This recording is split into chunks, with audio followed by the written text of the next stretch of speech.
অভিযোগ উঠেছে বলতে কি রাজনৈতিক দলগুলো, জামাতি যেমন বলেছে যে মনোনয়ন বাণিজ্য করতে চায় বলে পিআর মানতে চাচ্ছে না বিএনপি, এরকম কোনো মনোনয়ন বাণিজ্যের খবর কি হয়েছে, জেনেছেন? দেখেন, এগুলো তো রাজনৈতিক বক্তব্য, আমরাও দেই, এসব কথা বলি, কিন্তু এক্স্যাক্টলি অভিযোগ করবার জন্য যে লেভেলের এভিডেন্স দরকার সেটা তো আসলে ভিজিবল না এভিডেন্স। এগুলো ধরেন অফ দ্য রেকর্ড অনেক কথাবার্তা বলা যায়, অনেকে এসে এই ধরনের কথাবার্তা বলেন, কে কাকে কত দিয়েছেন, ম্যানেজ করতেছেন, কে কোথায় তদবির করতেছেন, এগুলো কিন্তু এগুলো আপনি তো মানে পত্রিকাতে অথবা কোথাও না আসা পর্যন্ত আপনি তো পাবলিক রেকর্ড ওয়াইজ আপনি এগুলো বলতে পারেন না।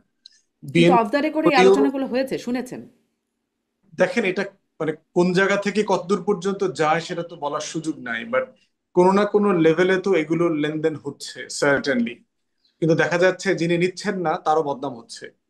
দেখা গেছে যে অনেকেই বিএনপির সিনিয়র লিডারশিপকে হয়তো বলছেন যে এটা ওইখানে গেছে, কিন্তু আসলে ব্রিফকেসটা ওইদিকের আশেপাশেও যায় নাই।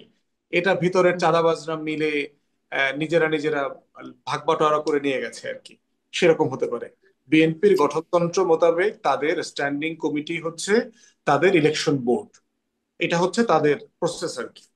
তো প্রসেসটা তারা ওইভাবেই ফলো করেছে। গভর্নিং আপনার মনোনয়ন বোর্ড তো লম্বা সময় মিটিং করেছে এবং একাধিকবার মিটিং করেছে। তাদের যারা যুগপদের শরিক দল ছিল তাদের সাথে তারা মিটিং করেছে, করেই তো তারা তারা নাম টাম চেয়েছে বিভিন্ন দলের কাছ থেকে। শরিক দলগুলো থেকে হয়তো মনোনয়ন পরে দেওয়া হবে, তাদের জন্য 63টি আসন এখনো পর্যন্ত খালি রাখা হয়েছে, মনোনয়ন দেওয়া হয়নি। সেই জায়গাটিতে নিশ্চয়ই কথা বলো, খুবই গুরুত্বপূর্ণ একটা আলোচনার জায়গা। কিন্তু মাসুদ কামালের কাছে আমি শুধু এই বিষয়টা শুনতে চাই যে এই মনোনয়ন দেবার আগে আমরা দেখেছিলাম তারেক রহমান খুব আবেগীভাবে অনুরোধ করেছিলেন ঐক্যবদ্ধ থাকতে, তার মায়ের কথা বলে যে মা এতদিন মানে সাফার করেছেন অনেক, সেই বিষয়গুলো বলে বেশ আবেগী, নেতাকর্মীরা আবেগী হলেন। কিন্তু সেটির তো বাস্তবায়ন আসলে হলো না, সেই মারামারি সহিংসতা হয়েই যাচ্ছে। তাহলে মানে কদিন ধরে না, একদম শুরু থেকেই রাজনৈতিক দলগুলো, বিশেষ করে মানে বিরোধী বিএনপি বিরোধী রাজনৈতিক দলগুলো বা প্রতিপক্ষ রাজনৈতিক দল যারা আছে তারা বলছিল যে, বা গণমাধ্যমে আসছিল যে এখনই যেভাবে চাঁদাবাজি দখলবাজি সেগুলো যেগুলো দেখা যাচ্ছে, তাহলে নির্বাচিত হলে কি হবে। শুধুমাত্র সিটি ব্যাংকে অ্যাকাউন্ট থাকলেই করতে পারবেন গুগল পে, তাই অ্যাকাউন্ট খুলুন আজই। এখন সেই চাঁদাবাজি দখলবাজি আলোচনায় নাই, কিন্তু এখন যেটি এরকম নির্বাচনের আগেই এরকম সহিংসতা যদি দেখা যায়, তাহলে নির্বাচন হবে কিনা, নির্বাচন হলে কি হবে, এই প্রশ্নটা কি বিএনপিকে পেছনে ফেলে দিচ্ছে কিনা বা দৌড়ে একটু টেনে ধরছে কিনা? দেখেন, এখন পর্যন্ত আজকে দুদিন হলো, দুদিনে যে মারামারি খুব বেশি ঘটনা ঘটেছে তা কিন্তু না। হুম। আপনি কিন্তু খুব বেশি উদাহরণ দিতে পারবেন না। হুম।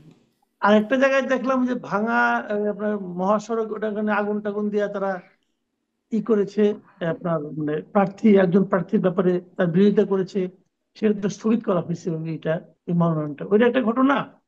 আর চিটাগাংয়ের ঘটনা যেটা ঘটলো, আর ফুয়াদ ভাই যে ঘটনাটা বললেন যে ওই যে আপনার রাজশাহীতে যে মার্চে দেওয়া, ঘটনা কিন্তু এই দুই তিনটাই। কাজেই 300 আসন অথবা 263টা আসনের মধ্যে আহ, মানে খুব বেশি না, দুই আমার তিনটা কাছে না, এছাড়াও বিভিন্ন জায়গায় এত এই মাত্রায় না হলেও অবরোধ করা, সড়ক অবরোধ না, করা, টায়ার এখন জ্বালানো, অতটা মানে হচ্ছে না। মানুষের এটা ভোগান্তি হচ্ছে। আরেকটু সময় লাগবে, আরো কটা দিন যাক, তাহলে আপনি বুঝতে পারবেন। কিন্তু ওই যে হুম। বললাম যে আঞ্চলিক ভাবে যদি একটা এলাকায় যদি মনে করেন আপনার 10 জন প্রার্থী থাকে, মানে 10 জনই মনে করে সে যোগ্য প্রার্থী, তো সেই যোগ্যতাটাকে মাপবে কে? মাপার যে প্রক্রিয়াটা, এই প্রক্রিয়াটা কিন্তু ট্রান্সপারেন্ট না।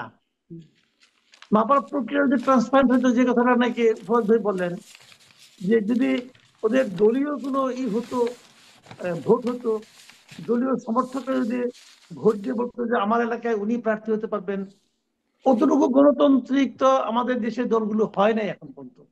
আমরা তো দেখি নাই। আমরা প্রত্যাশা করি ওরকম হোক, যে কোনো একটা এলাকায় কে সবচেয়ে ভালো হবে এটা ওই দলের লোকজন যারা আছে তারাই নির্ধারণ করুক, কিন্তু সেরকম তো হয় নাই।